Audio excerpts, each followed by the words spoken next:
નમસ્કાર. દૂરદર્શન સમાચારમાં આપનું સ્વાગત છે. શરૂઆત કરીએ આજના મુખ્ય સમાચારથી. ઉત્તરાખંડમાં રાષ્ટ્રપતિ શાસન રદ કરતા નૈનીતાલ હાઈકોર્ટના ચુકાદા સામે સર્વોચ્ચ અદાલતમાં કેન્દ્રએ અપીલ દાખલ કરી. હરીશ રાવત સરકારને 29મી એપ્રિલે ગૃહમાં વિશ્વાસમત હાંસલ કરવા સામે મંગાશે મનાઈ હુકમ અને વહેલી તકે કેસની સુનાવણી. હિન્દુ ધર્મશાસ્ત્ર પ્રમાણે સર્વોચ્ચ પર્વ સિંહસ્થ કુંભ મેળાનો ઉજ્જૈનમાં પ્રારંભ થતા ક્ષિપ્રા નદીમાં પાવન ડૂબકી માટે ઉમટ્યો મહેરામણ. કુંભ મેળાની મેદની માટે સજ્જડ સલામતી બંદોબસ્ત ગોઠવતી મધ્યપ્રદેશ સરકાર. દુષ્કાળનો સામનો કરતા વધુ 468 ગામડાને અર્ધ અછતગ્રસ્ત જાહેર કરાતા રાહત સહાયની તાતી જરૂર ધરાવતા ગામની કુલ સંખ્યા થઈ 994. પાણી, ઘાસચારો અને રોજગારી દરેક દુષ્કાળગ્રસ્ત ગામડે ઉપલબ્ધ કરાવવા સચોટ આયોજન ગોઠવતી આનંદીબેન સરકાર. સમાજમાં સમરસ ગુણનું સિંચન કરવા માટે ગુજરાત ભાજપ દ્વારા રાજકોટ અને ઝાંઝરકા ખાતે યોજાયા સંમેલન. આઝાદી પછી બાબા સાહેબના વિચારોનો અમલ નહીં થવાથી ગરીબી યથાવત રહેવાનો અફસોસ વ્યક્ત કરતા મુખ્યમંત્રી.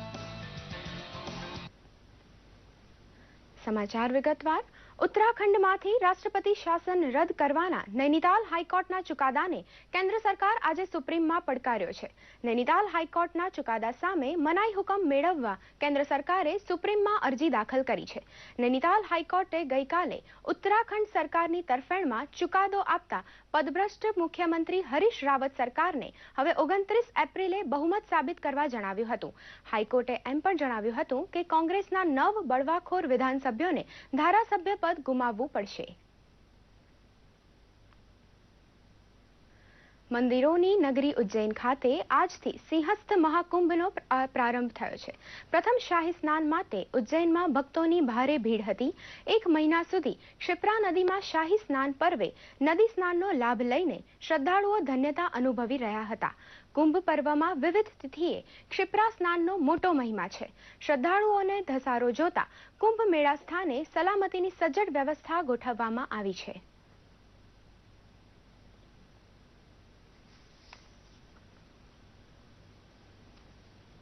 અમદાવાદ જિલ્લામાં ધંધુકા નજીક આવેલા ઝાંઝરકા ગામે ગુજરાત ભાજપ દ્વારા સામાજિક સમરસતા સંમેલન યોજાઈ ગયું, જેમાં મુખ્યમંત્રી આનંદીબેન પટેલે દલિત ઉત્થાન માટે ડોક્ટર બાબા સાહેબ આંબેડકરનું ચિંતન આજના પરિપ્રેક્ષ્યમાં રજૂ કર્યું હતું.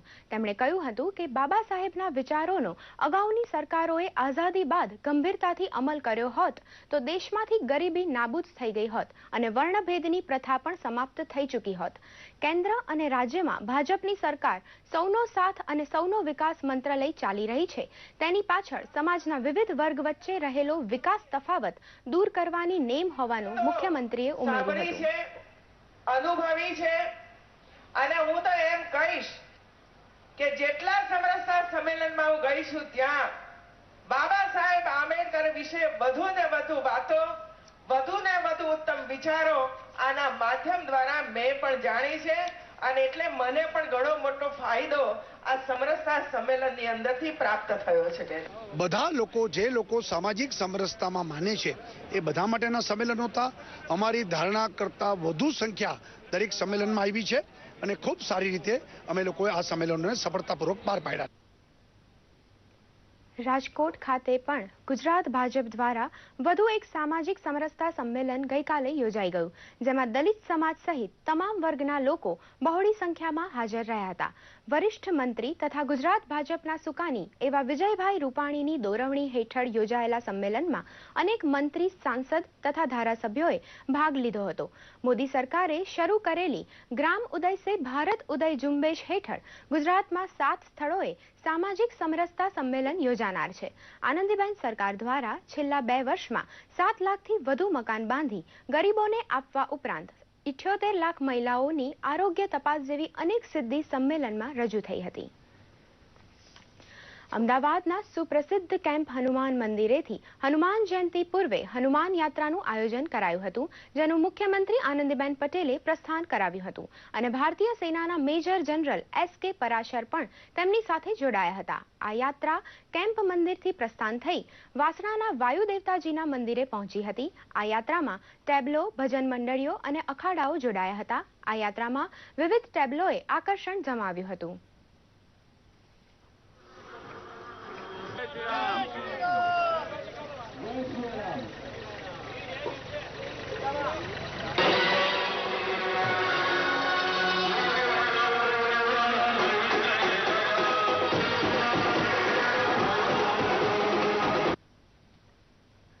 રાજ્યના અછતગ્રસ્ત અર્ધ અછતગ્રસ્ત વિસ્તારોમાં પાણી અને ઘાસચારાની સમસ્યાને પહોંચી વળવા માટે રાજ્ય સરકારે ખાસ મંત્રી સમિતિની રચના કરી છે.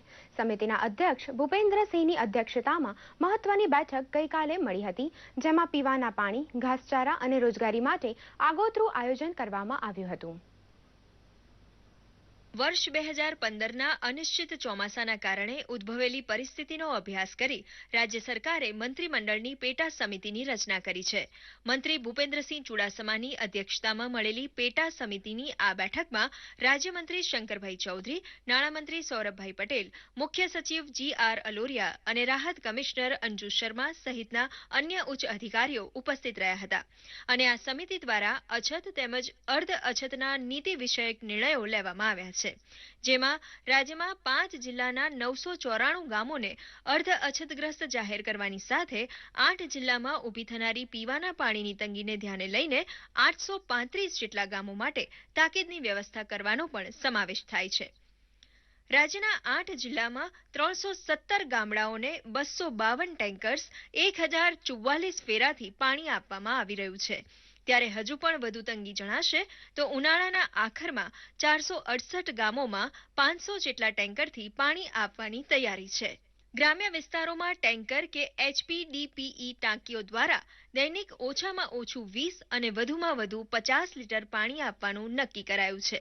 સાથે જ રાજ્યમાં વન વિભાગ હસ્તકના જુદા જુદા ગોડાઉનમાં 435 લાખ કિલોગ્રામ ઘાસનો જથ્થો ઉપલબ્ધ છે. ત્યારે બનાસકાંઠા જિલ્લાના 6 તાલુકામાં ઘાસચારો પૂરો પાડવા માટે ઘાસ ડેપો શરૂ કરવાનું બેઠકમાં નક્કી કરવામાં આવ્યું છે. અને ઘાસચારા પાકો માટે અત્યાર સુધીમાં કુલ 1,30,608 જેટલી ઘાસચારાની કીટનું રાજ્યમાં વિતરણ કરવામાં આવ્યું હોવાની માહિતી પણ અપાઈ હતી. રાજ્યમાં નર્મદા યોજના દ્વારા અગાઉ 1100 MLD પાણી આપવામાં આવતું હતું, જેમાં વધારો કરી 2000 MLD પાણીનું વિતરણ કરવામાં આવી રહ્યું છે. નર્મદાનું 1100 MLD પાણી અમે આપતા હતા. આ પરિસ્થિતિને ધ્યાનમાં રાખીને હાલ 2000 MLD પાણી અમે શરૂ કરવાનો નિર્ણય કર્યો છે. આ બેઠકમાં રાજ્યમાં મનરેગાના 2128 કામો દ્વારા 1,37,000 શ્રમિકો રોજગાર મેળવી રહ્યા છે અને વર્તમાન વર્ષમાં શ્રમિકોને ₹43,6700 કરોડનું ચૂકવણું કરી બેરોજગારી ડામવાનો પ્રયાસ કરાયો હોવાની સ્પષ્ટતા પણ કરવામાં આવી હતી. રાજ્યમાં 202 જળાશયો પૈકી 56 જળાશયોમાં પીવાનું પાણી આરક્ષિત રાખવામાં આવે છે. રાજ્યના સરદાર સરોવર બંધ સહિત કુલ 203 બંધમાં હાલની સ્થિતિએ 3,504 મિલિયન ઘનમીટર જેટલું વપરાશપાત્ર પાણી ઉપલબ્ધ હોવાનું રાજ્ય સરકાર દ્વારા આશ્વાસન આપવામાં આવ્યું છે. મૂળભૂત તફાવત એ છે, પહેલા મેં કહ્યું તેમ કે ગુજરાતમાં પીવાનું પાણી ને પશુઓને પીવાના પાણી માટેની કોઈ તંગી 14,000 ગામડામાં તો ક્યાંય થાય એમ નથી, કારણ કે નર્મદા આધારિત પાણીનો પૂરતો જથ્થો ઉપલબ્ધ છે. રાજકોટ અને ગાંધીનગર વચ્ચે પાણીની ટ્રેન દોડાવવી પડી હતી લગભગ 80ના દાયકામાં. આ બધી પરિસ્થિતિઓ ભૂતકાળ બની ગઈ છે. આવું ક્યારેય ગુજરાતમાં નહીં થાય. હવેથી દર બુધવારે અછત સમિતિની બેઠક યોજવાનું પણ નક્કી કરવામાં આવ્યું છે અને મંત્રી ભૂપેન્દ્રસિંહ ચુડાસમાએ નાગરિકોને પણ વિવેકપૂર્ણ રીતે પરિસ્થિતિને અનુરૂપ સંયમ દાખવી પાણીનો ઉપયોગ કરવા અપીલ કરી છે. દૂરદર્શન સમાચાર, અમદાવાદ. રાજ્યના મહિલા આગેવાન, કોંગ્રેસના પીઢ નેતા અને પૂર્વ કેન્દ્રીય મંત્રી ઉર્મિલાબેન પટેલનું ગુરુવારે સાંજે અમદાવાદની ખાનગી હોસ્પિટલમાં સારવાર દરમિયાન અવસાન થતાં શોકની લાગણી પ્રસરી ગઈ હતી. આજે શુક્રવારે સાંજે તેમની અંત્યેષ્ટિ થશે. તેઓ પૂર્વ મુખ્યમંત્રી ચિમનભાઈ પટેલના ધર્મપત્ની હતા. તેઓ 1993 થી 1999 સુધી રાજ્યસભાના સભ્ય હતા.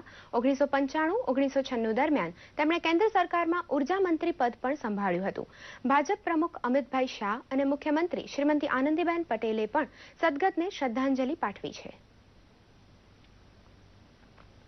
અમદાવાદ ક્રાઇમ બ્રાન્ચના કોન્સ્ટેબલ ચંદ્રકાંત મકવાણાની હત્યા કરી બુધવારે રાત્રે ભાગી છૂટેલો મનીષ બલઈ ગુરુવારે રાત્રે બાંદ્રા જયપુર એક્સપ્રેસ ટ્રેનમાં કરજણ રેલવે સ્ટેશન પરથી પકડાઈ ગયો છે. પોલીસે હત્યારાને શોધવા માટે એડી ચોટીનું જોર લગાવ્યું હતું. દરમિયાન હત્યારો મનીષ બાંદ્રા જયપુર એક્સપ્રેસ ટ્રેનમાં જઈ રહ્યો હોવાની બાતમી મળતા રેલવે પોલીસ તેમજ વડોદરા ગ્રામ્ય પોલીસને સતર્ક કરી દેવાઈ હતી. અમદાવાદ ક્રાઇમ ઉપરાંત જિલ્લા LCB, SOG, કરજણ પોલીસ તેમજ રેલવે પોલીસ સહિત 300 થી 350 જેટલા જવાનોની ટુકડીએ રેલવે પ્લેટફોર્મને ઘેરી ટ્રેનમાંથી હત્યારાને શોધી કાઢ્યો હતો. બાંદ્રા જયપુર ટ્રેનનું કરજણ સ્ટેશને સ્ટોપેજ નહીં હોવા છતાં સર્ચ ઓપરેશનના ભાગરૂપે ટ્રેનને અહીં રોકવા રેલવે તંત્રનો સહકાર લેવાયો હતો. પૂર્વ અને પશ્ચિમ ભરૂચને જોડતા ભોલાવ રેલવે ફાટક પર ₹44.87 કરોડના ખર્ચે નિર્માણ પામેલા શહેરના પ્રથમ રેલવે ઓવરબ્રિજનું મંત્રી નીતિન પટેલના હસ્તે ગઈકાલે લોકાર્પણ કરવામાં આવ્યું હતું. આ ઓવરબ્રિજ શરૂ થતાં શહેરની પ્રજા અને વાહન ચાલકોને વર્ષોથી કનડતી જટિલ સમસ્યાનો કાયમી અંત આવી ગયો છે. ભોલાવ ઓવરબ્રિજના કારણે હવે વાહન ચાલકોની 6 મિનિટનો સમય બચાવવા સાથે 2.4 કિલોમીટરનું અંતર પણ ઘટી જશે. રાજ્યભરમાં ગ્રામ ઉદયથી ભારત ઉદય કાર્યક્રમનો પ્રારંભ થયો છે, જે અંતર્ગત પાટણ તાલુકાના સંખારી ગામે ગ્રામસભાનું આયોજન કરવામાં આવ્યું હતું, જેમાં ઉપસ્થિત રહેલા જિલ્લાના ખેતીવાડી અધિકારી શૈલેષભાઈ પટેલે પ્રગતિશીલ ખેડૂતોનું સન્માન કર્યું હતું. સાથે જ ગ્રામજનોને બેટી બચાવો બેટી પઢાવો કાર્યક્રમને અનુસરી દીકરીને પણ દીકરાની જેમ ભણાવવા આહવાન કર્યું હતું. સાથે જ દીકરી માટે મફત શિક્ષણ અને STમાં મફત મુસાફરીની સરકારી યોજના અંગે પણ માહિતી આપી હતી. મહેસાણાના વિસનગર તાલુકાના પશુપાલકોએ ગુજરાત મિલ્ક માર્કેટિંગ ફેડરેશન દ્વારા કથિત અન્યાય થતો હોવાના આક્ષેપ સાથે ગઈકાલે રેલીનું આયોજન કર્યું હતું. પશુપાલકોએ પોતાની વિવિધ માંગણીઓ સંતોષવા મામલતદારોને આવેદનપત્ર આપ્યું હતું. પશુપાલકોએ મહેસાણા જિલ્લા દૂધ ઉત્પાદક સંઘ સંચાલિત કોલેજ માટેની આર્થિક સહાય, રાજસ્થાન અને માનેસર ખાતે સંચાલિત પ્લાન્ટ બાબતે થતો અન્યાય અને ઘાસચારામાં સબસિડી જેવી બાબતોના સમાવેશ અંગે પણ રજૂઆત કરી હતી. આગામી 24 એપ્રિલે ગાંધીનગર મહાનગરપાલિકાની ચૂંટણી યોજાવા જઈ રહી છે, ત્યારે મતદારોને આકર્ષવા માટે ભાજપ અને કોંગ્રેસે પોતાના ચૂંટણી ઢંઢેરાને ગઈકાલે જાહેર કર્યો છે. ભાજપે આપણું ગાંધીનગર આગવું ગાંધીનગરના મંત્ર સાથે ચૂંટણી ઢંઢેરો બહાર પાડ્યો છે, જેમાં ગાંધીનગરને દેશનું સૌપ્રથમ વાઈફાઈ સિટી બનાવવા પર ભાર મૂકવાની સાથે મહિલાઓ માટે ફિટનેસ સેન્ટર, એમ્ફી થિયેટર, કારકિર્દી માર્ગદર્શન માટે પથદર્શક કેન્દ્ર, યોગા સેન્ટર, કૌશલ્ય વિકાસ કેન્દ્ર અને ગાંધીનગર બસ સેવા જેવી અનેક વિકાસલક્ષી જાહેરાતનો ઉલ્લેખ કરાયો છે. કોંગ્રેસ પ્રદેશ મહામંત્રી નિશિત વ્યાસે મહાનગરપાલિકાની ચૂંટણી માટે પક્ષનો ચૂંટણી ઢંઢેરો બહાર પાડ્યો હતો, જેમાં પાટનગરની પ્રજાને પીવાનું શુદ્ધ પાણી, જાહેર સ્થળો પર આરોનું પાણી આપવું, પાણી અને ગટરવેરામાં પારદર્શી વહીવટ, સિટી બસની સુવિધા સહિતના અનેક મુદ્દાનો ઉલ્લેખ કર્યો હતો. મહેમદાવાદ ખાતે યોજાયેલ રાજ્યકક્ષાની રાઇફલ શૂટિંગ સ્પર્ધામાં ભાવનગરના માતા પુત્રએ ગોલ્ડ મેડલ હાંસલ કરી ભાવનગરનું નામ રોશન કર્યું છે. કામિની બહેન અને તેમના પુત્ર ચિત્રાંગ પટેલની સિદ્ધિને બિરદાવવા માટે એક કાર્યક્રમ સરદારસિંહ રાણા આર્યમંડળ રાઇફલ ક્લબ દ્વારા યોજવામાં આવ્યો હતો. કામિની બહેને મહિલા સિનિયર રાઇફલ ટ્રેપ શૂટિંગમાં ગોલ્ડ મેડલ તેમજ પુત્ર ચિત્રાંગે જુનિયર ટ્રેપ શૂટિંગમાં ગોલ્ડ મેડલ મેળવ્યા હતા. સરદારસિંહ રાણા આર્યમંડળ રાઇફલ ક્લબના સભ્યોના માટે તેઓનું લક્ષ્ય 2020માં યોજાનાર ઓલિમ્પિકમાં સ્થાન હાંસલ કરી ભારત દેશનું નામ રોશન કરવાનું છે. તાપી નદી કાંઠે આવેલા સુરત શહેરની જેમ થાઇલેન્ડમાં પણ સુરત નામનું શહેર છે અને આ બંને શહેરોને એકબીજા સાથે 100 વર્ષ જૂનો સંબંધ છે. ત્યારે થાઇલેન્ડ ખાતેના શહેરના ગવર્નર સહિત હાઈ પાવર બિઝનેસ ડેલિગેશન સુરતના મહેમાન બન્યા હતા અને બંને શહેરો વચ્ચે વ્યાપારી તથા પ્રવાસન સંબંધો વધારવા MOU પણ કરાયા હતા. સુરતના ચેમ્બર ઓફ કોમર્સના પ્રમુખે રોજગારીની નવી તકો ઊભી થવાનો આશાવાદ પણ વ્યક્ત કર્યો હતો. મહત્વનું છે, ગત વર્ષે પણ સુરતના મેયર સહિતની ટીમ થાઇલેન્ડની મુલાકાતે ગઈ હતી. આ સાથે જ આ સમાચાર અહીં સમાપ્ત કરીએ. નમસ્કાર.